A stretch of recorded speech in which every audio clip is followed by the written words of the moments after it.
चलिए, अब आपको हमारा मल्टीमीटर का स्क्रीन दिख रहा होगा और आपको एक मेन स्क्रीन दिख रहा है जिसपे कि आप मदरबोर्ड के कंपोनेंट्स देख पा रहे हैं। इस तरह से आपको दो स्क्रीन हमेशा दिखेगी। तो जिस तरह से ये हमारे मदरबोर्ड है, मदरबोर्ड पे काफी सारे कंपोनेंट्स हैं। तो सभी मदरबोर्ड में वही कंपोनेंट्स रहते हैं, सिर्फ स्थान और जगह चेंज होता है।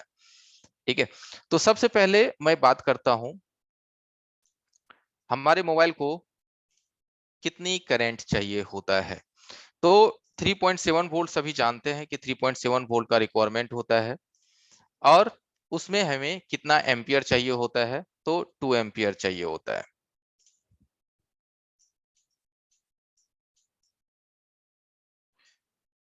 माउस से लिख रहे हैं, राइटिंग नहीं बनेगा लेकिन समझ लाना है। 3.7 वोल्ट और 2 एम्पियर।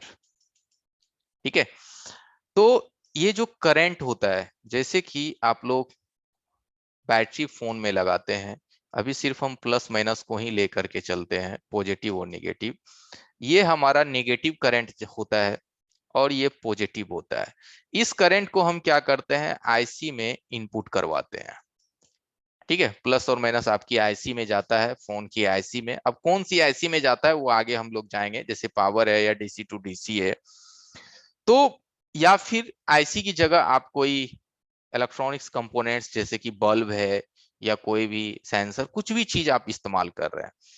तो ये जो बैकअप होता है कि हमारा बैटरी कितना देरी तक चलेगा, कितना टाइमिंग लास्टिंग करेगा, ये डिपेंड करता है जो सेल आप लगाए हुए हैं वो सेल की मेगा 4000 mAh, 3000 mAh, 2000 mAh। ये जो मेगा हटज होता है, MHz, जो इतने मेगा हटज की बैटरी होते हैं, वो उस बैटरी की जो अंदर एनर्जी जो स्टोर की कैपेसिटी है, उस चीज को वो दर्शाता है कि ये कितनी एनर्जी को स्टोर कर सकता है। तो हमारे करेंट्स में जो पावर होते हैं, यानी कि जो इलेक्ट्रॉन्स और प्रोटॉन्स होते हैं, यहाँ जो पॉजिटिव और नेगेटिव चार्ज होता है, ये जितना ज्यादा पॉजिटिव और नेगेटिव चार्ज होगा उतनी ज्यादा हमारी जो यहाँ डिवाइस है वो मजबूती से चल पाएगा। या फिर यहाँ पे आप कोई बल्ब लगा देते हैं, कोई एलईडी बल्ब लगा देते हैं या कुछ भी, तो ये बल्ब उतनी तेज रोशनी में जब तक चलेगी, जब तब तक जलेगी जब तक इसके अंदर इसका एनर्जी होगा, यानी कि नेगेटिव एंड पॉजिटिव चार्ज होगा। यही नेगेटिव एंड पॉजिटिव चार्ज जा करके इस बल्ब के जरिए या आईसी में जा करके वो टकराते हैं, जिससे कि हमारा एनर्जी वहां पे इस्तेमाल होता है। तो हमें फोन को 3.7 वोल्ट 2 एम्पियर चाहिए होता है, सिंपल सा बात है। अब बहुत सारे सेल, आप ऐसा भी देखा होगा आप लोगों ने कि आपके पास फोन आता है, बंद पड़ा हुआ फोन है या चार्जिंग के लिए कुछ भी के लिए आप उसको खोलते हैं, फोन की बैटरी को सबसे पहले आप चेक करते हैं, क्योंकि सभी टेक्नीशियन करते हैं, फोन ऑन नहीं होता है, पहले बैटरी चेक करो भाई। तो आपने बैटरी चेक किया तो बैटरी 3.70 वोल्टेज आपके मीटर से आ गए, तो आपने सोचा कि बैटरी ठीक है। फिर आपके मन में क्या ऐसा आता है कि एक बैटरी सामने रखी रहती है आपके काउंटर पे, सेम मॉडल किसी अदर फोल्ड के लिए, डिस्प्ले वगैरह के लिए, आप उसकी बैटरी उठाते हैं, इस फोन में डालते हैं, फोन चालू हो जाता है। तो आप उस वक्त काफी सोच में पड़ जाते हैं, अरे यार इसकी खुद की भी बैटरी 3.7 वोल्ट फुल चार्ज है और मैंने भी दूसरी बैटरी डाली वो भी चार्ज है, बट इससे नहीं हुआ, एंड देन दूसरी वाली बैटरी से ऑन हो गया। ऐसा हुआ होगा आप लोगों के साथ, यस या नो?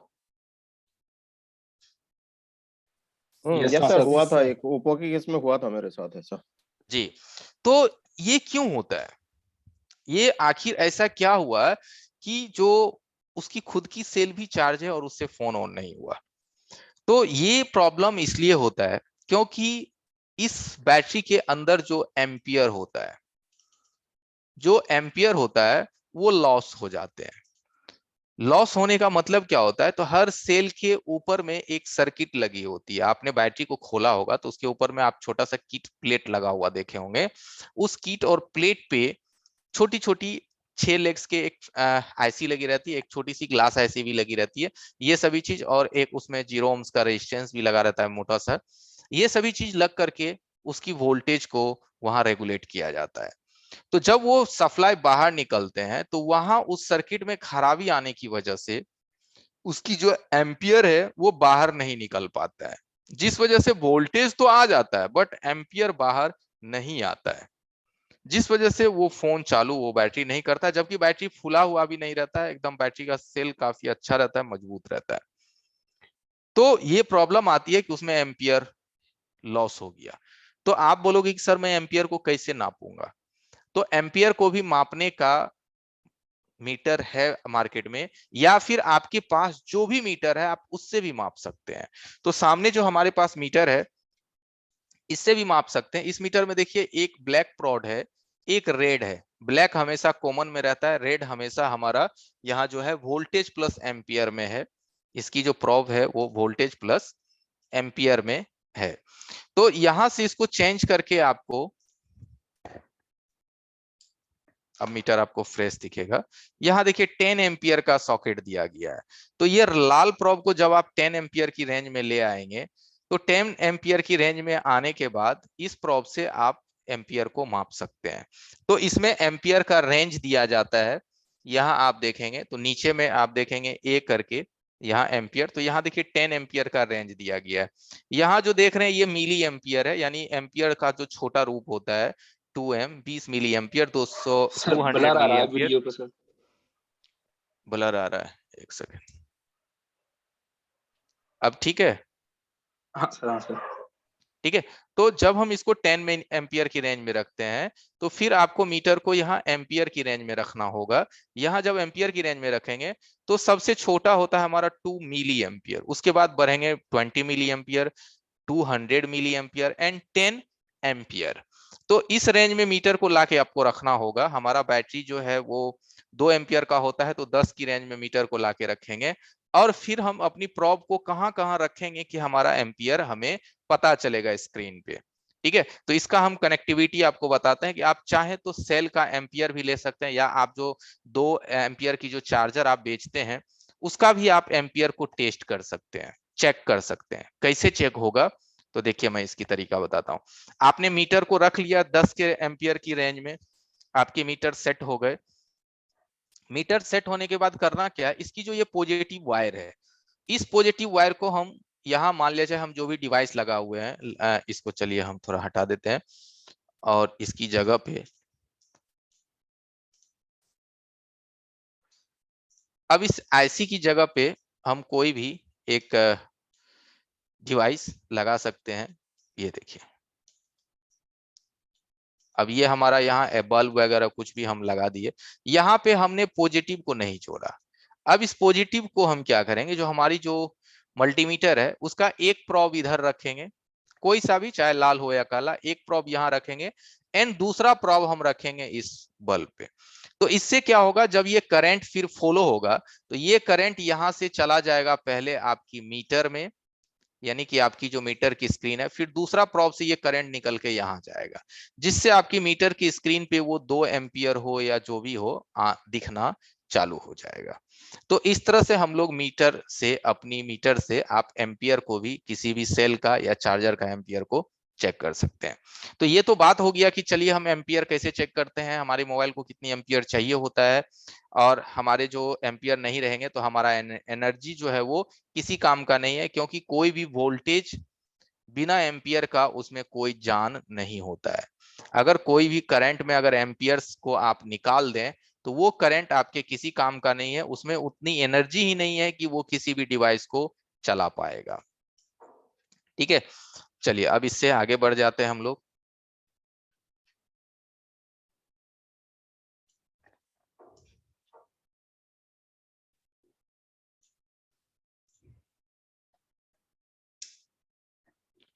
ओके, अब नेक्स्ट हम आ जाते हैं कि जब हमारे फोन की सर्किट्स में हम सप्लाई देते हैं तो फिर हमारा क्या होता है, यहाँ करंट फ्लो आईसी तक पहुंचता है। तो चलिए हम भी इसका एक छोटा सा आपको डायग्राम बना देते हैं।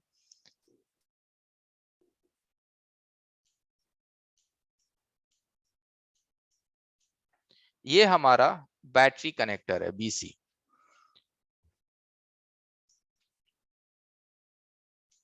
और ये है आईसी, आपकी फोन की आईसी। जब आप बैटरी कनेक्ट करते हैं तो आपका नेगेटिव क्या होता है, ग्राउंड हो जाता है। इसमें आपने देखा होगा बैटरी कनेक्टर पे 4 पॉइंट रहते हैं, ID, thermal, negative and positive. अब पॉजिटिव क्या होता है, जहां से निकलता है वहां पे आप देखे होंगे एक डायोड जो है इस तरह से लग के जरूर ग्राउंड होता है, और फिर आपको एक कैपेसिटर लग के जरूर ग्राउंड मिलेगा, यानी कि नेगेटिव। फिर आगे आएंगे तो एक रेजिस्टेंस आपको लगा हुआ मिलेगा, और ये रेजिस्टेंस लग करके ये सप्लाई आईसी में चला आता है। जहां आईसी में इनपुट होता है वहां पे भी एक कैपेसिटर लगे रहते हैं, और इस रेजिस्टेंस के भी पास में कैपेसिटर लगा होता है। हालांकि ये सभी चीज मैं सब आपको बोर्ड पे दिखाऊंगा।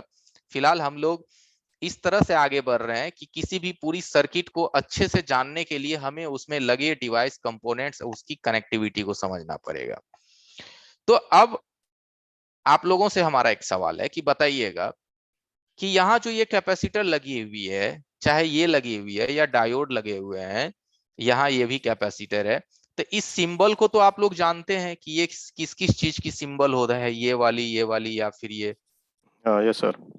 ठीक है, किसी को सिंबल्स में तो कोई दिक्कत नहीं है, या फिर ये सिंबल की है। कॉइल है, ये कॉइल सर। बिल्कुल, तो सिंबल में किसी को कोई प्रॉब्लम नहीं है। अगर किन्हीं को प्रॉब्लम हो तो कह सकते हैं कि सर मुझे प्रॉब्लम है सिंबल में, कोई दिक्कत नहीं है, सीखने के लिए हम लोग बैठे हुए हैं, ऐसा कोई इशू नहीं है। सर मुझे है सर।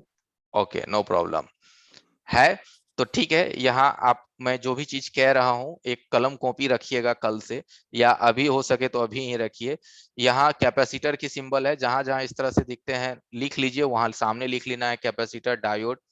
ठीक है, तो ये बनाते चले जाना है आपको, और भी मैं इसका नेक्स्ट आपको बता दूंगा।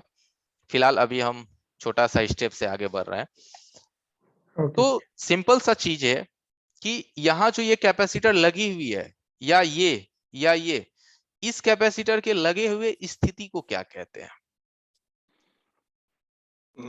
ये सर पैरेलल में है कैपेसिटर। बहुत बढ़िया। ठीक है, तो ये जो स्थिति है इसको कहते हैं पैरेलल। ठीक है, अब इसमें क्या होता है कि हमारा ये पैरेलल में है। अब काफी लोग नहीं समझे होंगे तो सिंपल सा मैं एक वे में समझा देता हूं। आपकी जो ये मदरबोर्ड है, ये जो आप देख रहे हैं अपनी स्क्रीन पे, इसमें ये जितने भी चंगू मंगू का मतलब हो गया रेजिस्टेंस, कैपेसिटर, डायोड, छोटे बड़े मिडिल कोई भी हो, ये जो लगी हुई है ना, ये भले आपको एक बड़ा सा भीड़ दिख रहा है, भीड़ मतलब जमाव, लेकिन जब आप एक सिस्टम से चलिएगा, मैं आगे सिस्टम बताऊंगा कैसे चल रहा है, तो सभी का एक अपना कतार होता है, सब अपनी अपनी दिशा में लगे होते हैं, अपनी अपनी कनेक्टिविटी लाइन में लगे रहते हैं। तो हमें फॉल्ट को जानने के लिए या सर्किट को अच्छी तरह से समझने के लिए हमें इस कंपोनेंट्स की लगी हुई स्थिति को जानना सबसे जरूरी है। तो वही चीज मैं आपको यहाँ एक थ्योरी के थ्रू समझा रहा हूं कि यहाँ इसको पैरेलल इसलिए कहते हैं कि हर वो कंपोनेंट्स, चाहे वो रेजिस्टेंस कैपेसिटर हो उससे नहीं मायने रखता है, हर वो कंपोनेंट्स जिसकी एक सिरा सप्लाई लाइन से हो। तो ये हमारा कौन सा लाइन है? सप्लाई लाइन ही है ना। जिनको भी कोई डाउट हो आराम से माइक अनम्यूट कीजिए और पूछिए, कोई घबराने और सोचने की जरूरत नहीं है। मैं ना आपके लिए नया हूं ना आप हमारे लिए न्यू है। ठीक है, आप लोग भी वही हैं जो कल तक हमारे साथ सब मिलके थे, सपोर्ट में थे, क्लास में थे, इसलिए आप घबराइए नहीं, एकदम आराम से पूछिए कि सर मैं नहीं समझा, ये क्या है वो क्या है, क्योंकि आप पूछेंगे तभी मैं उस चीज पे ज्यादा डिस्कस करूंगा। आप नहीं पूछेंगे तो मुझे लगेगा आपको मालूम है, मैं आगे बढ़ जाऊंगा। ठीक है, इसलिए पूछ लेना है। तो हर वो कंपोनेंट्स जिसकी एक सिरा पॉजिटिव में लगा हो और दूसरा सिरा नेगेटिव से जुड़ा हुआ हो, वो हमारा पैरेलल कहलाता है। वो कंपोनेंट्स पैरेलल कहलाता है, भले वो किसी भी कनेक्टिविटी में लगा हो, चाहे वो वीवैट की लाइन में लगा हो या आईसी के आउटपुट में। जैसे ये आईसी है, ये जो यहाँ एक कॉइल और एक कैपेसिटर लगा है, तो ये भी इस आईसी का एक तरह से आउटपुट हो गया। ठीक है, और ये बैटरी का आउटपुट है। तो अब यहां भी है कि ये कैपेसिटर के लिए ये लाइन पॉजिटिव हो गया, ये लाइन निगेटिव हो गया, ये भी हमारा पैरेलल हो गया। तो हर वो कंपोनेंट जिसका एक सिरा पॉजिटिव में हो देन दूसरा सिरा नेगेटिव में हो, वो हमारा पैरेलल कंपोनेंट्स होता है। और हर वो दूसरी कंपोनेंट्स जिसके दोनों सिरा, जैसे आप इस रेजिस्टेंस को देखिए, इस कॉइल को देखिए, जिसकी दोनों सिरा, जैसे कि इसको हम एग्जांपल के लिए मानते हैं सिरा ए एंड सिरा बी, तो इसका ए और बी दोनों छोर जो है वो पॉजिटिव से ही लगा हुआ है, तो इसको हम लोग कहते हैं सीरीज। इसको सीरीज कहते हैं एंड इसको पैरेलल कहते हैं। माउस से लिख रहे हैं, हैंडराइटिंग नहीं बनेगा, लेकिन समझ जाना है। पी है, ठीक है, तो इसको कहते हैं सीरीज। अब यहां से थोड़ा समझने का कोशिश कीजिए कि अगर हम इस कैपेसिटर को यहां से निकाल लें तो क्या हमारा आईसी ऑन होगा? अगर मैं इस कैपेसिटर को निकाल लूं, जहां हमारा पेन दिख रहा है, तो क्या हमारा सेट ऑन होगा? यस सर, हो ऑन होगा। जाएगा। यस। ओके, अब दूसरी बात है कि अगर ये कैपेसिटर शॉर्ट हो जाए तो क्या हमारा फोन ऑन होगा? नहीं। नहीं होगा। एक कॉल आ रहा है एवरीवन, 1 सेकेंड, माफी चाहेंगे।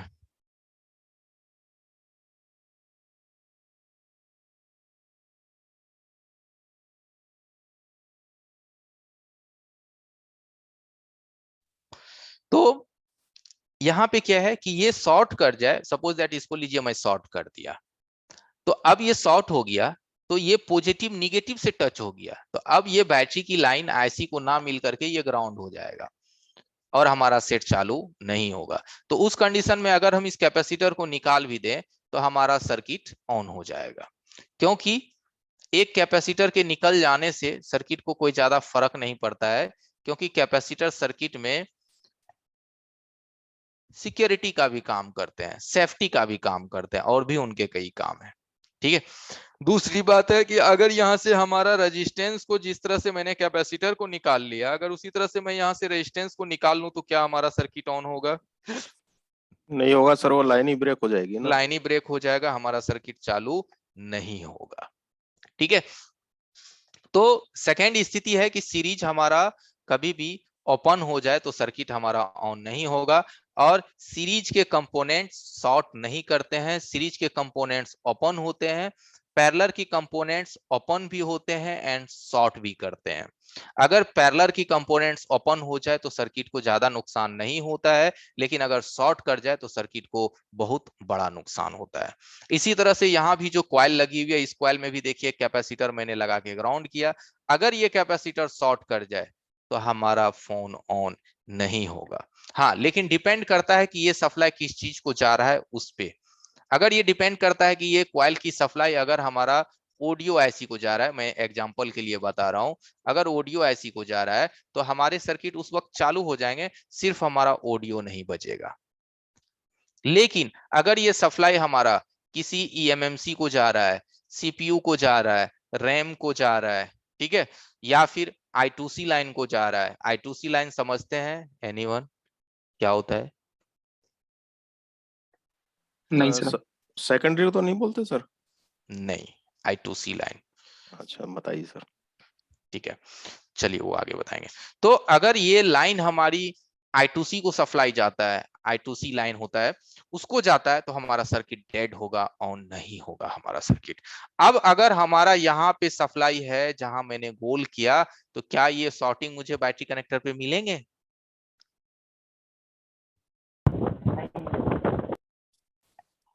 अगर आप मीटर से चेक कर रहे हैं तो क्या आपको बैटरी कनेक्टर पे मिलेगा ये शॉर्टिंग? नहीं मिलना चाहिए सर, आईसी के थ्रू है ना, आईसी के बाद। बिल्कुल नहीं मिलेगा। हमारा यहाँ पे अच्छे रीडिंग्स आएंगे, जैसे कि हम मीटर को, लाल प्रोड को ग्राउंड करें एंड काला प्रोड को पॉजिटिव पे सटाएं, तो 300 से 500 के बीच की रीडिंग आनी चाहिए। और जब हम काला को ग्राउंड करें एंड लाल को पॉजिटिव पे रखें तो 1000 से 1500 के बीच रीडिंग्स आनी चाहिए, या नहीं तो 1000 से 1500 की जगह पे शून्य भी आते हैं तो चलेगा, लेकिन एक तरफ से 300 से 5 की रीडिंग हमें चाहिए ही चाहिए। अगर दोनों तरफ से कोई रीडिंग्स नहीं है, दैट मीन्स हमारा लाइन ओपन है। ये काफी छोटा सा चीज है, आप लोग ये जानते होंगे, ठीक है। अगर नहीं भी जानते हैं तो मैं एक एक बार हर बार मतलब बोलते चला जाता हूं कि अगर नहीं भी जानते हैं तो भाई दिमाग में आ जाए। तो यहां हमारा यहीं से डिवाइड हो जाता है कि ये हमारा प्राइमरी सर्किट हो गया P फॉर प्राइमरी, ये हमारा सेकेंडरी सर्किट हो गया S फॉर सेकेंडरी। ये हमारा VBAT लाइन बन जाएगा, ये हमारा VPH लाइन बन जाएगा। VPH के बाद भी लाइन बनता है, वो भी हम आपको आगे बताएंगे।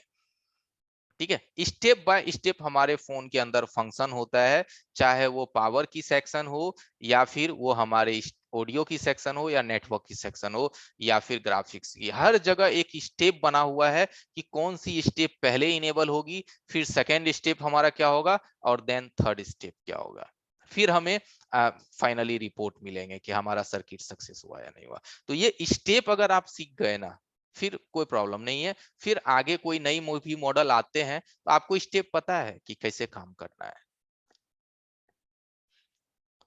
यहां तक नो डाउट। अब यहां से हम आगे बढ़ते हैं कि पैरेलल सीरीज तो किसी को दिक्कत नहीं है, अब तो समझ गए सभी को, यहाँ क्लास में जितने भी लोग मौजूद हैं सभी को समझ में आ गया कि क्या पैरेलल होता है, क्या सीरीज होता है। Yes sir. हाँ सर। संतोष सर, एक रिक्वेस्ट थी, हम्म। आप सर कोई स्टेप मत छोड़ना प्लीज, क्योंकि हमें कुछ मालूम है कुछ नहीं मालूम है। तो बेसिक से मतलब जैसे आप बता रहे हो द बेस्ट मेथड है सर, आप छोड़ना मत कुछ भी। नो नो नो, मैं हाँ देखिए मैं हर एक टॉपिक को एक बार हिंट कर लेता हूं कि जी अगर वो मुझे लगता है कि कुछ स्टूडेंट का वो चीज बिल्कुल ही जीरो है तो मैं उस चीज को अच्छे से रिपीट कर लेता हूं। और जिनको आता है मैं जानता हूं वो इरिटेट होंगे 2-4 मिनट के लिए, बट अगर थोड़ा सा रुकने से किसी की समझदारी बढ़ जाए तो मुझे कोई दिक्कत नहीं है, क्योंकि सभी साथ चले ये बेटर है। यस सर ये नहीं यस कि सर। आया मैं बढ़ता चला गया फटाफट फटाफट, भाई मुझे टॉप कोर्स खत्म करने से मतलब है, टॉपिक खत्म। जी ऐसा नहीं, क्योंकि मुझे टॉपिक खत्म करने से मतलब नहीं है, आपको सक्सेस कराने का हमारा इरादा है कि भाई आप कुछ बन पाए। आप 2 घंटे 1 घंटे यहाँ समय दे रहे हो अपना समय निकाल करके, तो उसकी एक फायदा हो सके। हाँ बिल्कुल सर, राइट सर। ओके, तो इसके बाद हम आगे बढ़ते हैं। पैरेलल सीरीज सभी ने समझ लिया, कनेक्टिविटी आप समझ गए। अब चलते हैं हम मदरबोर्ड पे और उठाते हैं कंपोनेंट्स को, कि यहाँ देखिए सबसे पहले हम लेते हैं जो कि सबसे ज्यादा मदरबोर्ड पे आपको दिखता है, सबसे पहले हम उसी चीज को उठाते हैं। कौन सा ऐसा चीज है मदरबोर्ड पे जहां की आपको सबसे ज्यादा दिखता है?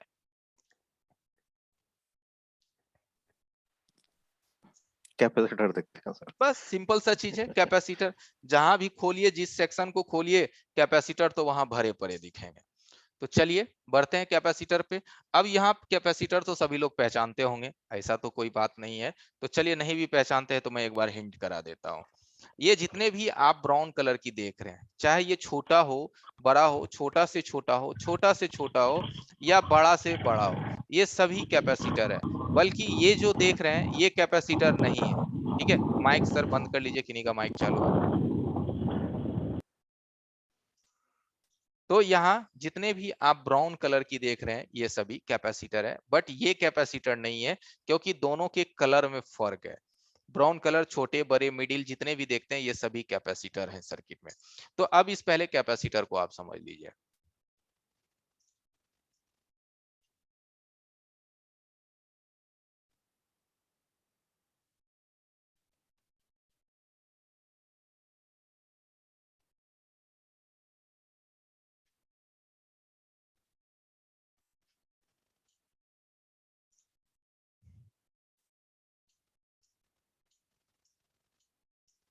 देखिए ये कैपेसिटर का सिंबल होता है, हमेशा याद रखिएगा। एडवांस टॉपिक पे जानी है तो बेसिक टॉपिक को इग्नोर नहीं कीजिएगा, नहीं तो फिर आगे प्रॉब्लम होगी। तो ये कैपेसिटर है जिसका डिनोटेड वर्ड होता है सी। सी से इसको हम डिनोटेट करते हैं यानी कि सी मींस कैपेसिटर।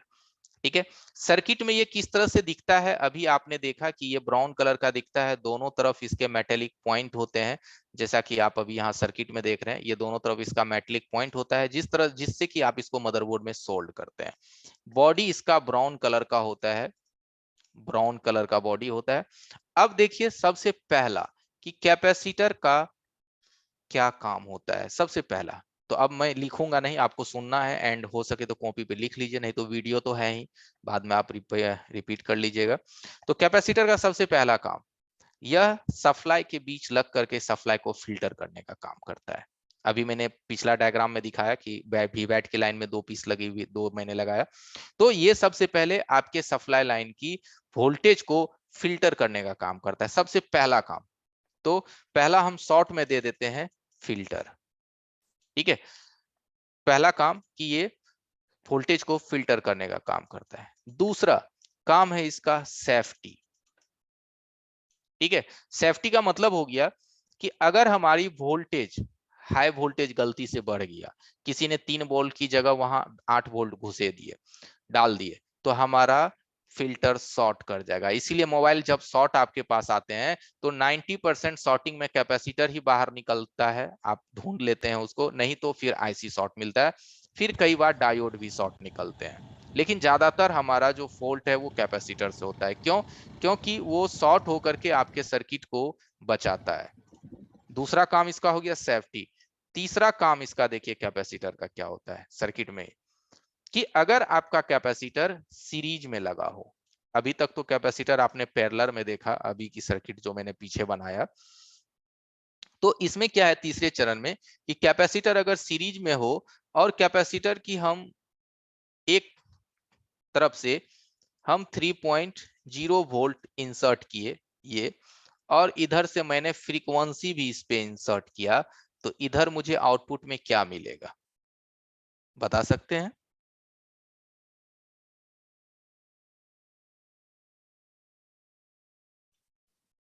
नहीं पता सर अभी, शायद फ्रीक्वेंसी रोक देगा ये, आई थिंक, बट पता नहीं सर, कंफर्म नहीं। तो एवरीवन, किन्हीं के पास आंसर है तो अनम्यूट होइए, आराम से बोलिए, नहीं है तो नो प्रॉब्लम। तो सर फ्रिक्वेंसी कैपेसिटर क्या हुई? फ्रीक्वेंसी, फ्रिक्वेंसी क्या हुई? फ्रीक्वेंसी एक तरह का सिग्नल होता है। सिग्नल मीन्स आपके मोबाइल में नेटवर्क आ रहे हैं, तो क्या आप उस नेटवर्क को देख रहे हैं, वो फ्रीक्वेंसी है। आप वाईफाई यूज कर रहे हैं, वो भी एक फ्रीक्वेंसी है, ठीक है। और आपके मोबाइल में जो आप लोगों ने रीसेट सिग्नल का नाम सुना है, रीसेट लाइन, सीरियल लाइन, अच्छा आईएसपी करते होंगे तो सीरियल डेटा, सीरियल क्लॉक, ये सभी आपने देखा है। डाटा, सीएलके, सीएमडी आपने देखा है मदरबोर्ड पे।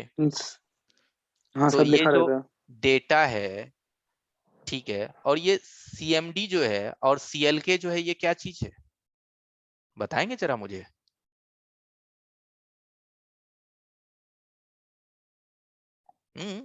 आंसर प्लीज, आप लोग तो काम कर रहे हैं, काफी यहाँ अनुभवी लोग हैं, मेरे ख्याल से 2-4 साल से तो कम से कोई काम किए नहीं होंगे, मेरे ख्याल 10 साल से तो ऊपर ही अनुभव होगा काफी लोगों का।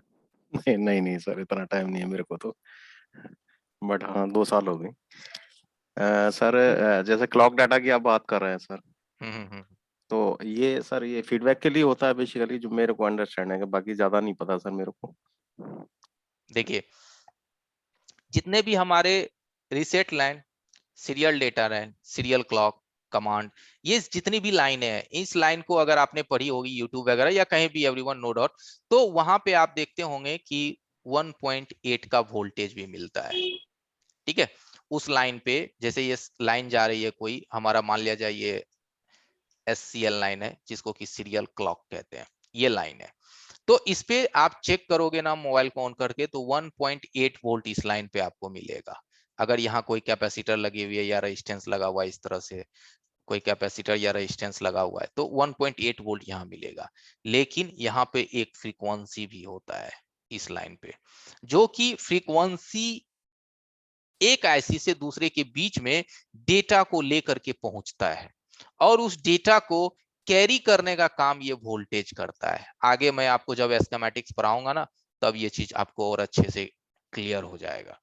हमारे वोल्ट मोबाइल फोन ना, ये कोई जरूरी नहीं है कि सिर्फ नेटवर्क सेक्शन में ही सिग्नल होता है।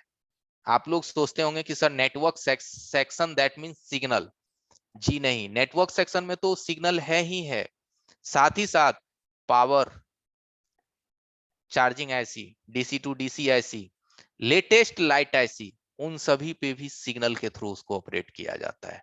वोल्टेज तो बेसिक सा चीज है, लेकिन एडवांस की चीज है सिग्नल। तो ये सीरियल क्लॉक लाइन जितने भी लाइन है, ये सभी लाइन पे एक सिग्नल होता है, एक फ्रीक्वेंसी होता है। वो फ्रीक्वेंसी अगर नहीं आ रही है, तो वहां वोल्टेज के आने से भी कोई फायदा नहीं, आपका सर्किट नहीं चलेगा। तो फिर आप ये भी पूछ सकते हैं कि क्या सर आप उस सिग्नल को दिखाओगे? तो जी, वो सिग्नल को देखा जाता है डीएसओ और ऑसिलोस्कोप मशीन से। तो अभी डीएसओ एंड ऑसिलोस्कोप आपकी टॉपिक में ऐड नहीं है। जब उसकी नई टॉपिक बनेगी तो फिर वो भी चीज आपको दिखाया जाएगा। लेकिन नॉलेज के लिए ये मैं अभी आपको बता रहा हूं कि आप ये नहीं सोचना है कि मोबाइल फोन में सिर्फ नेटवर्क सेक्शन में ही फ्रीक्वेंसी होता है। दैट मीन्स हर एक सर्किट के अंदर फ्रीक्वेंसी भी होता है। तो यहां मैंने कैपेसिटर पे अभी था, तो चलिए मैं सिर्फ अभी यहीं रहता हूं, नहीं तो आप लोग उलझ जाएंगे कि सर बहुत आगे निकल गए आप। तो सिंपल सा लॉजिक है कैपेसिटर का, जो थर्ड स्टेप में अगर कैपेसिटर का इस्तेमाल लिया जाता है, तो अगर कैपेसिटर के इनपुट पे अगर हम वोल्टेज दें एंड फ्रीक्वेंसी दें, तो आउटपुट में सिर्फ आपको फ्रीक्वेंसी मिलेगा। क्योंकि कैपेसिटर की जो परिभाषा होता है उसमें होता है कि कैपेसिटर सप्लाई को रोकता है और सिग्नल को जाने देता है। तो जब कैपेसिटर सीरीज में इस्तेमाल होगा तब, और जब पैरेलल में होगा तो ये वोल्टेज को फिल्टर करेगा एंड आपके सर्किट को सेफ्टी करेगा। तो ये कैपेसिटर का तीसरा स्टेप। ठीक है। तो अब इसके बाद होता है कैपेसिटर की चेकिंग, कि सर हम कैपेसिटर को बोर्ड में चेक कैसे करते हैं, कैसे मानेंगे कि कैपेसिटर हमारा ठीक है या खराब है।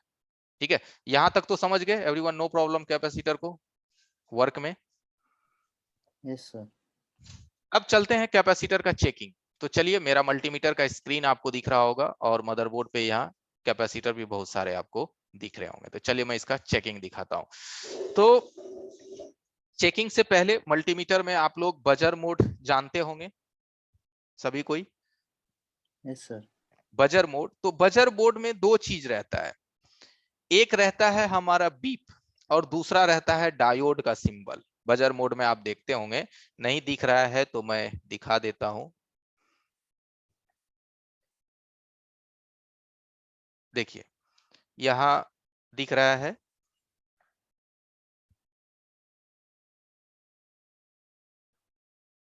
देखिए दिखाई दे रहा है? हाँ सर। ठीक है। तो ये बजर मोड में दो सिंबल होता है, एक डायोड का और एक बजर का। ठीक है। तो अगर आप इससे भी बेहतर मल्टीमीटर को परचेज करेंगे ना, जो मल्टीमीटर अभी मैं दिखा रहा हूं, ठीक है, तो उसमें यहाँ पे स्विच लगा होता है। आप स्पेशल डायोड मोड में भी मीटर को ले जा सकते हैं या स्पेशल फॉर बजर मोड में भी ले जा सकते हैं। इसमें दोनों चीज एक में ही दे दिया है, क्योंकि ये सस्ते क्वालिटी की मीटर है। अच्छी मीटर लेंगे तो उसमें वो अलग अलग रहता है। तो यहाँ की क्या है कि ये अभी हमारा मीटर है बजर मोड में। ठीक है। अब इस बजर मोड में हम इसको ले जाएंगे तो हमारा मीटर क्या होगा, यहाँ रीडिंग के साथ साथ बीप करेगा।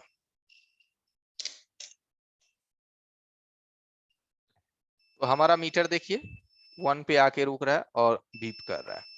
तो अपने मल्टीमीटर को, कैपेसिटर की चेकिंग में बता रहा हूँ, अपने मल्टीमीटर को बीप की मोड में रखना है, बजर मोड में।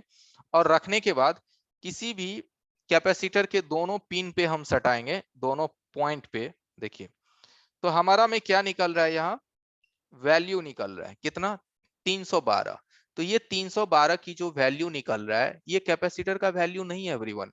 ये कैपेसिटर है इस मदरबोर्ड की सर्किट की वैल्यू। ये जो वैल्यू निकला ये इस सर्किट की वैल्यू है, कैपेसिटर का ये वैल्यू नहीं है। क्योंकि कैपेसिटर के खुद के कोई वैल्यू नहीं होते हैं, उस पे कोई जो यहाँ जीआर निकला, जो वैल्यू निकला वो नहीं निकलता है। तो इसको हम मदरबोर्ड में लगे लगे अगर हम यहाँ देखते हैं तो इससे पता चल जाता है कि इस लाइन की कैपेसिटर ठीक है सारे। क्योंकि अगर कैपेसिटर खराब होगा तो यहाँ जो ये जीआर निकल रहा है यहाँ पे आ जाएगा 30, 40, 50, 60 या बीप। ओनली 30, 40, यहाँ 300 की जगह 30 आ जाएंगे, 40 आ जाएंगे, 60 आ जाएंगे। एंड तब हम समझेंगे कि इस लाइन की कोई ना कोई कैपेसिटर में प्रॉब्लम है। तो हम यहाँ से एक कैपेसिटर को बाहर निकाल लेते हैं और आपको बाहर निकाल के चेक करवाते हैं।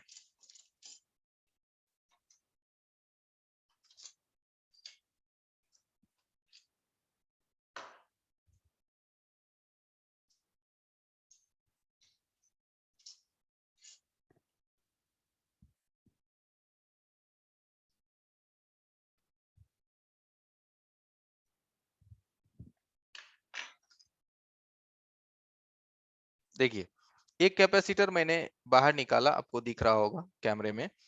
अब हमारा मीटर अभी भी मल्टीमीटर जो है बजर की मोड में है, बीप की मोड में है। अब हम इस पे देखिए टच करेंगे तो हमारा मीटर में कोई वैल्यू निकला? नहीं निकला। इसका मतलब कि ये कैपेसिटर ठीक है। अब दोबारा हम देखिए प्रोड को आपस में बदलेंगे, ठीक है? तो ये यहाँ बल्ब पे ध्यान दीजिएगा, मीटर की स्क्रीन पे ध्यान दीजिएगा। चलिए बदल लिए, देखिए मीटर चला था कुछ सेकंड के लिए, यस या no?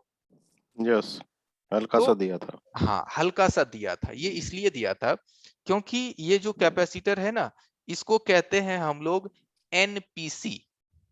NPC means non polarized capacitor, ठीक है? क्योंकि नॉन पोलराइज्ड कैपेसिटर का अर्थ हो गया कि इसमें प्लस माइनस नहीं है। इसको सर्किट में आप किसी भी तरफ से लगा सकते हैं। तो जब हम इसमें फर्स्ट टाइम प्रोड सटाते हैं ना इस तरह से, तो ये प्रोड में हमारा करंट होता है, वोल्टेज। ये क्या होता है, उस वोल्टेज से ये चार्ज हो जाता है। ये अपने आप में उस करंट को स्टोर करता है और फिर ये करंट को क्या करता है, स्टोर करके फिल्टर कर देता है। तो जब हम इसको पलट के चेक करते हैं, जैसे देखिए कैपेसिटर को अब हम पलट लिए, कैपेसिटर को पलट लिए या प्रोड को पलट लीजिए, बात बराबर ही है। अब हम दोबारा सटाएंगे तो हमारा मीटर कुछ सेकंड के लिए इसलिए चला क्योंकि ये पहले वाली करंट जो पॉजिटिव सिरा था उस पे अब हम निगेटिव दे रहे थे। ये क्या हुआ कि इसको पहले डिस्चार्ज हुआ कैपेसिटर एंड देन चार्ज हुआ, तो इसीलिए हमारा मीटर कुछ पल के लिए यहाँ चल दिया। तो इससे ये पता चलता है कि ये कैपेसिटर बिल्कुल ही करेक्ट है, इसमें कोई खराबी नहीं है। और अगर हम इस पे टच किए, हमारा रीडिंग्स यहाँ 200 पे अटक गया, 150 पे अटक गया, कोई भी वैल्यू पे अटक गया तो कैपेसिटर खराब है। और अगर बीप आ गया तो भी कैपेसिटर खराब है। और अगर जिस तरह से अभी ये रीडिंग्स दे रहा है कि कोई वैल्यू नहीं है और प्रोड को चेंज करते हैं तो हल्की सी वैल्यू बनती है, देन हमारा कैपेसिटर करेक्ट है। एवरीवन क्लियर है यहाँ तक का? किन्हीं का कोई के लिए सवाल? Yes sir. आगे बढ़ जाएं। सर ये पोलराइज्ड कैपेसिटर तो आई थिंक आजकल कहीं किसी फोन में यूज नहीं होते ना? नहीं, पोलराइज्ड कैपेसिटर यूज्ड होते हैं जितने भी अब स्मार्ट टीवी है, एलईडी टीवी की जो नए बोर्ड हैं उसमें यूज होता है, जिसमें कि पोलराइज्ड कैपेसिटर अगर देखनी है तो कोई भी सर्किट पे नहीं देखते हैं, एक तरफ निगेटिव के साइन रहते हैं, ग्रीन कलर का रहता है। नहीं तो चलिए गूगल बाबा है सामने, दिखा देता हूँ मैं तुरंत। नहीं सर, आई थिंक उसमें वो जैसे बोर्ड में अगर शॉर्ट है तो कैपेसिटर निकाल के ही चेक करना पड़ेगा ना।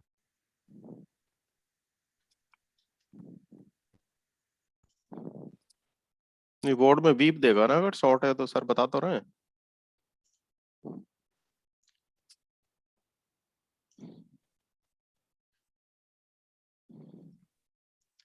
देखिए यही है हमारा पोलराइज्ड कैपेसिटर, यहाँ जो आप देख रहे हैं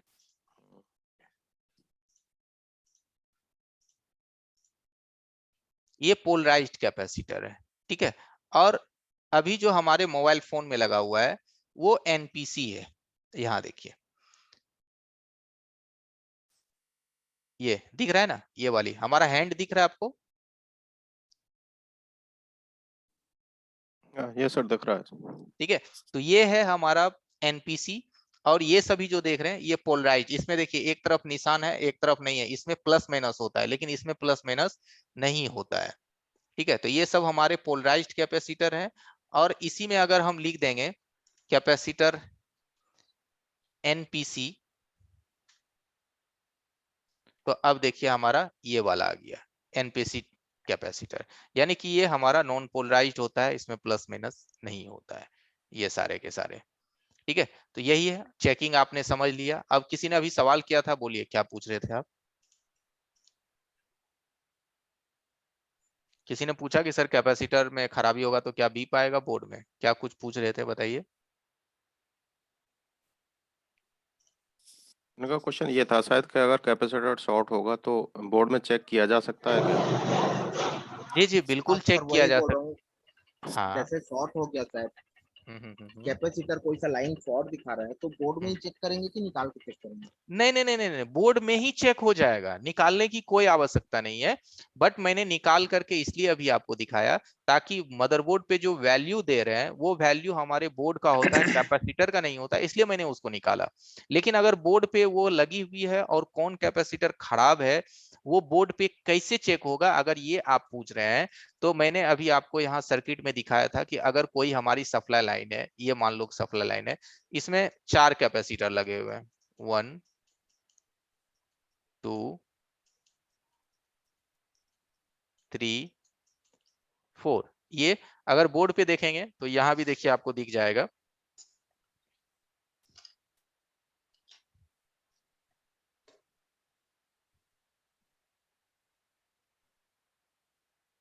चलिए दिख रहा है, यहाँ भी देखिए 4 कैपेसिटर, 6 कैपेसिटर लगा हुआ है एक ही सर्किट पे, 6 कैपेसिटर है। अब इसमें से कौन सी खराब है? अब सपोज आप सोचिए कि अगर ये शॉर्ट कर जाए, तो शॉर्ट तो सभी बताएगा, ये भी बताएगा एंड ये भी बताएगा, बताएगा ना? हाँ सर। हाँ यानी बताएगा। सिंपल सा लॉजिक है कि अगर ये वाली शॉर्ट कर जाए तो ये यहाँ के लगे सभी कैपेसिटर बीप करने लगेंगे। तो उस दरमियान मुझे कैसे पता चलेगा कि यही शॉर्ट है? तो इसके लिए हम लोग रोजिन मेथड इस्तेमाल करते हैं। रोजिन मेथड की इस पे रोजिन स्मोक लगाते हैं, धुआं लगाने के बाद यहाँ पहले उसके बाद चेक करते हैं कि ये कितनी वोल्ट की लाइनें हैं। कितनी वोल्ट की लाइनें मतलब समझ रहे हैं ना, कि ये जो ट्रैक लाइन है या फिर मदरबोर्ड पे जो ये जो कैपेसिटर बीप कर रहा है, तो ये जहां लगी हुई है, ये सेक्शन कितने वोल्ट यहाँ करंट को आउटपुट करवाता है या इनपुट करवाता है, जो भी आउटपुट इनपुट हो रहा है वो कितने वोल्ट हो रही है। तो सपोज दैट अगर यहाँ 2.0 वोल्ट हो रहा है, तो यहाँ क्या आप लगाइएगा, बैटरी लगा दीजिएगा 3.7 वोल्ट की। कुछ समझ रहे हैं? सर कैसे पता करें कि कितने वोल्टेज की लाइन है यहाँ पर, इसके ठीक है मदद से? जी। तो यहाँ ये हमारी 2.0 वोल्ट की लाइन है, एग्जांपल के लिए मैं दे रहा हूं, और इसमें से कौन सी कैपेसिटर शॉर्ट है अपने को नहीं पता है, तो यहाँ पे हम वोल्टेज को इंसर्ट करते हैं अलग से। Insert means DC power supply machine से या शॉर्ट किलर से, और इस पे रोजिन स्मोक लगाते हैं। जो भी कैपेसिटर शॉर्ट होगा उसके ऊपर का रोजिन मेल्ट हो जाएगा, जो नहीं शॉर्ट होगा वो नहीं मेल्ट होगा। तो वहां जो हजारों की तादाद में जो मदरबोर्ड में कैपेसिटर लगे हुए हैं, और जब हमारा मदरबोर्ड शॉर्टिंग आता है, तो हम थोड़ी ना उसमें से 100 भी कैपेसिटर को बाहर करेंगे, 50 कैपेसिटर निकालते लगाते तो हालत खराब हो जाएगा। इसीलिए बोर्ड में लगे लगे ही वो चेक हो जाता है, बल्कि डिपेंड करता है कि वो कितनी वोल्ट की लाइन में लगा हुआ है। अंदाजे पे अगर आप इसमें डाल दीजिएगा 3.7 वोल्ट बैटरी से, तो आगे की आईसी आपका खत्म हो जाएगा। ठीक है? सर जैसे 2.0 का वो वोल्टेज दे रहे हैं उस लाइन में, हम्म। तो क्या सेम वोल्टेज देंगे कि कम देंगे? वोल्टेज हमारा सेम रहेगा, एम्पियर थोड़े बढ़ जाएंगे। तो हमारा सर्किट जो है 2 एम्पियर पे काम करता है, तो यहाँ हम 4 और 5 एम्पियर भी दे सकते हैं। ठीक है? क्योंकि हमारा सर्किट का रूल है कि हम वोल्टेज को कदापि नहीं बढ़ा सकते हैं, एम्पियर को बढ़ा सकते हैं। एम्पियर हमारा सर्किट बर्दाश्त कर लेगा, बट वोल्टेज को बर्दाश्त नहीं कर पाएगा। समझ रहे हैं? जी हाँ सर। जैसे आपने ये डीसी पावर सप्लाई मशीन में भी आपने देखा होगा कि एम्पियर और वोल्टेज दोनों को आप घटा बढ़ा सकते हैं। तो हम जहां भी वोल्टेज इंसर्ट करने वाले हैं, वहां वोल्टेज अगर 2 वोल्ट की लाइन है तो हम 2 ही रखेंगे। एम्पियर जो हमारा 2 था, तो उसको हम पहले 2 पे डालेंगे, नहीं वहां हीट होगा, फिर 3 डालेंगे, नहीं हीट होगा, फिर 4 डालेंगे, लास्ट 5 डालेंगे। इससे ज्यादा नहीं डालेंगे, 5 एम्पियर तक में वो मेल्ट हो जाएगा। अगर 5 एम्पियर में भी मेल्ट नहीं हो रहा है, तो वहां हम रोजिन स्मोक की जगह पे एक वहां पे फ्रीजर लिक्विड आता है, वो भी डालेंगे तो पता चल जाता है।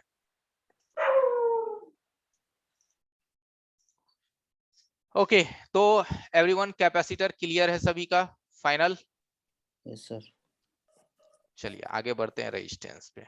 सर आपने वो अभी बताया फ्रीजर, वो क्या आपके पास है तो दिखा देते सर, कैसा होता है? ठीक है, मैं दिखा दूंगा, अभी तो नहीं है, ऑफिस में है, मैं दिखा दूंगा। वो फ्रीजर एक लिक्विड आता है, जो स्प्रे लिक्विड होता है ना, हाँ वो स्प्रे आता है, वो बोर्ड पे सप्लाई डाल दीजिए, पहले बोर्ड की सप्लाई को बंद रखिए, स्प्रे मारिए, सप्लाई ऑन कर दीजिए, जहां भी हल्की सी भी हीटिंग होगी वहां का स्प्रे तुरंत सूख जाएगा।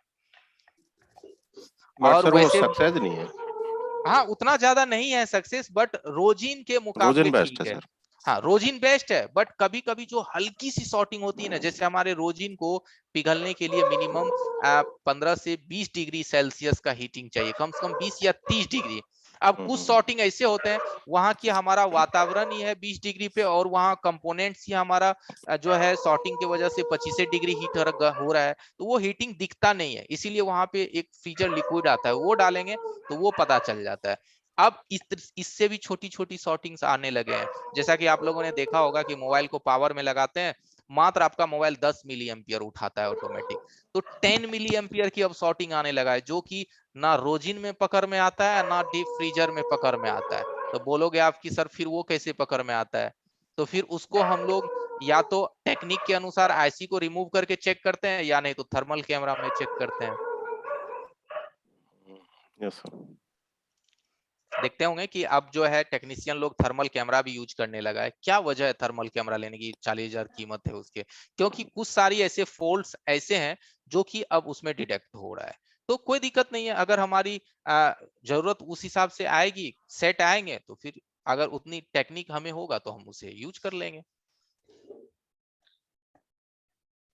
ओके, नेक्स्ट बढ़ते हैं कैपेसिटर के बाद रेजिस्टेंस।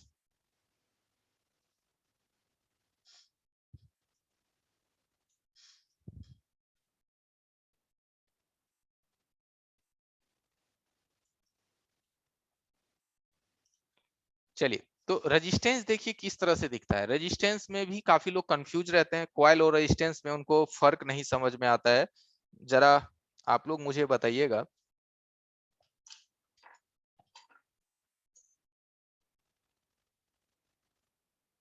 चलिए, यहाँ आपको सर्किट दिख रहा होगा, ये क्या चीज है? रेजिस्टेंस है। ये रेजिस्टेंस है? नहीं सर, कैपेसिटर है सर। कैपेसिटर। सिंपल सा अरे चीज सर है, अगर हम पूछ रहे हैं तो कोई जरूरी है कि वो रेजिस्टेंस ही होगा? अरे टेक्नीशियन है सर ना आप कौन लोग, कला। टेक्निक लगा के चलनी है। ठीक है, अब ये क्या है बताइए? ये सर एक कॉइल है। कॉइल होना चाहिए सर इसका। बिल्कुल, ये कॉइल ही है। रेजिस्टेंस देखिए ऐसा होता है और कॉइल देखिए ऐसा होता है। ठीक है, इसके नीचे भी ये देखिए, यहाँ जो आप देख रहे हैं ये भी रेजिस्टेंस है, बट ये कॉइल है। ठीक है, ये भी कॉइल है। ठीक है, ये भी कॉइल है एंड ये भी कॉइल है। अब इस कॉइल और इस कॉइल में क्या फर्क होता है वो हम बताएंगे, नो प्रॉब्लम। फिलहाल रेजिस्टेंस को समझ लीजिए। तो यहाँ जो छोटे छोटे आप देख रहे हैं ये ब्लैक कलर की, ये रेजिस्टेंस होते हैं। रेजिस्टेंस का जो बॉडी होता है ना, ये जो रेजिस्टेंस की बॉडी होते हैं, रेजिस्टेंस का बॉडी होता है आपको एकदम बॉक्स के आकार का, चौखुटा। लेकिन जो कॉइल एंड कैपेसिटर होता है वो थोड़े से गोलाई में रहते हैं, थोड़ी सी गोलाई में, बहुत ज्यादा ना। माइक बंद कर लीजिएगा, माइक पीछे से आवाज आ रहा है बैकग्राउंड में।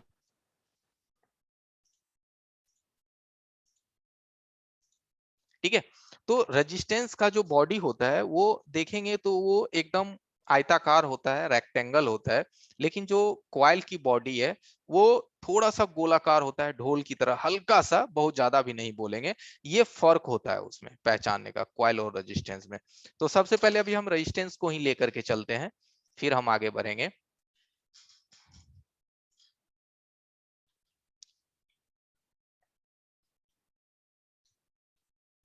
रेजिस्टेंस, ठीक है। अब देखिए इसका सिंबल ये है रेजिस्टेंस का, ये है इसका सिंबल, याद रखना है, सिंबल को नहीं भूलना है। इसको आर से डिनोटेट किया जाता है रेजिस्टेंस को। सर्किट में अभी आपने देखा कि ये बॉक्स के आकार का होता है, एकदम रेक्टेंगल इस तरह से। ठीक है, बॉडी इसका ब्लैक कलर का होता है, बॉडी ब्लैक। अब ये रेजिस्टेंस सर्किट में जो आप देख रहे हैं ये होते तो हैं बहुत जगह, तो क्या सभी रेजिस्टेंस एक ही होते हैं? रेजिस्टेंस तो नाम एक ही है बट इसके वैल्यू अलग अलग है। कैपेसिटर जितना है मदरबोर्ड में, छोटा बड़ा जो अभी आपने देखा। और एक चीज सॉरी मैं भूल गया, कैपेसिटर का जो यूनिट होता है वो फेराड होता है, फेराड। कैपेसिटर की यूनिट, ये मैं नहीं उस वक्त बोल पाया, याद रखने, कैपेसिटर का यूनिट फेराड होता है। ठीक है, कैपेसिटर पे आप देखते होंगे जो पोलराइज्ड कैपेसिटर होता है उस पर लिखा रहता है म्यू एफ, यानी यू साइलेंट रहता है, यानी फेराड। तो रेजिस्टेंस का जो यूनिट होता है, रेजिस्टेंस की यूनिट यानी कि मात्रक, वो ohms kilo ohms and mega ohms. ये तीन चीज में रेजिस्टेंस मदरबोर्ड पे पाए जाते हैं। यानी आप जो यहाँ रेजिस्टेंस देख रहे हैं, इसको देख करके कहना मुश्किल है कि ये कितना किलो ओम्स का है या कितना मेगा ओम्स का है या कितना ओम्स का है। ये देख करके कहना बहुत ही मुश्किल है, नहीं कह सकते, इम्पॉसिबल है देख करके कहना। हाँ, सर्किट को अगर आप देख रहे हैं कि ये कहाँ पे लगी हुई है, किस सेक्शन में लगी हुई है, फिर आप कह सकते हैं सेक्शन के आधार पे। वरना इस रेजिस्टेंस को यहाँ निकाल के बाहर रख दिया जाए और कहा जाए कि देख के बताओ ये कितना किलो ओम्स का है, तो इम्पॉसिबल है। इसको चेक करके ही पता चलेगा।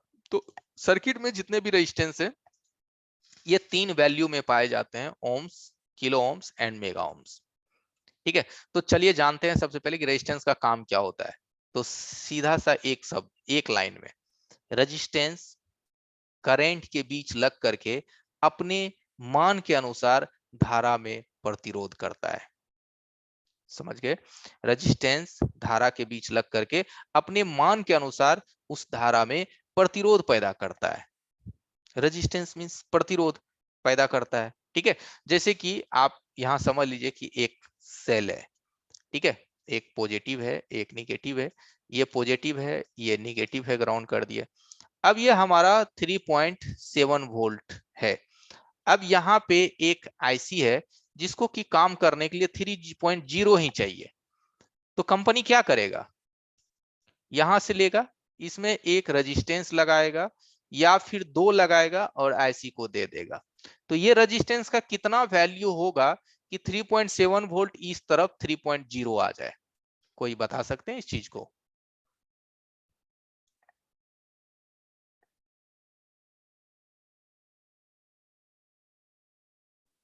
नहीं आइडिया सर। एवरीवन, कोई के पास आइडिया है सर? नो प्रॉब्लम, कोई बात नहीं है। ठीक है, तो रेजिस्टेंस का यही काम होता है हर सेक्शन में। ठीक है, कि वो यहाँ क्या करता है, इस धारा में प्रतिरोध करता है। अब यहाँ पे हमें 3 वोल्ट चाहिए, तो यहाँ कम से कम हमें 5K का रेजिस्टेंस लगाना होगा, 5 किलो, 5K। ठीक है, 5K, 6K, 10K तक मैक्सिमम चल सकता है, थोड़े बहुत प्लस माइनस इसमें चलता है। तो ये क्या करेगा, वोल्टेज को प्रतिरोध कर दिया, डाउन कर दिया। अब यहाँ 3.7 था, यहाँ 3.0 आ गया। अब सपोज दैट ये आईसी जो है 3.7 पे ही काम करने वाली है, मान लिया जाए। तो अब यहाँ रेजिस्टेंस जो है इसका क्या वैल्यू होगा? अभी तो मैंने 5K लगाया था, अब आपकी आईसी जो है 3.7 पे ही काम करने वाला है, तो अब इस रेजिस्टेंस का वैल्यू क्या होगा? तो 0 ohms। बस 0 ohms होगा या 1 ohms होगा या 2 ohms होगा, बस यही हिसाब से इसका वैल्यू रहेगा। तो हम इस रेजिस्टेंस की सर्किट के अनुसार देख लेते हैं कि अगर ये आईसी यहाँ कौन सी है और यहाँ बैटरी है, इसके बीच में क्या होना चाहिए, तो हम उस हिसाब से वहां समझ लेते हैं। नहीं तो हम एस्केमेटिक्स का सहारा लेते हैं कि भाई यहाँ कितना लगा हुआ था, क्योंकि हर जगह तो कहना मुश्किल है। तो यही है रेजिस्टेंस का काम, कि कोई भी आईसी या सर्किट को डायरेक्ट सप्लाई कंपनी नहीं देता है। डायरेक्ट अगर दे देगा, सपोज दैट जो मार्केट में चाइना फोन इतने सारे आए, चाइना फोन मार्केट में क्यों गायब हो गए? क्योंकि उसमें सेफ्टी ही नहीं था।